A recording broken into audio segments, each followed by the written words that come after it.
বাংলার মুখ আমি দেখিয়াছি, তাই আমি পৃথিবীর রূপ খুঁজিতে যাই না আর। অন্ধকারে জেগে ওঠে ডুমুরের গাছে, চেয়ে দেখি ছাতার মতন বড় পাতাটির নিচে বসে আছে ভোরের দোয়েল পাখি।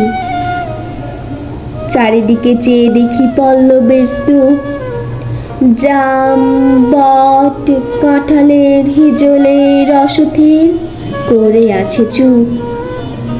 ফণি মনসারে ঝোপে সতী বনে তাহাদের ছায়া পড়িয়াছে। মধুকর ডিঙা থেকে না জানি সে কবে চাঁদ চম্পার কাছে। এমনই হিজল, বট, তমালের নীল ছায়া বাংলার অপরূপ রূপ দেখেছিল। বেহুলাও একদিন গাঙুরের জলে ভেলা নিয়ে কৃষ্ণা দ্বাদশীর জ্যোৎস্না যখন মরিয়া গেছে নদীর চড়ায়, সোনালি ধানের পাশে অসংখ্য অশোক বট দেখেছিল। হায়, শ্যামার নরম গান শুনেছিল।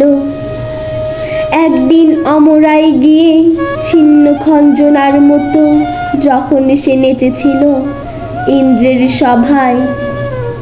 বাংলার নদী মাঠ ভাতফুল ঘুঙুরের মতো তার কেঁদেছিল পায়।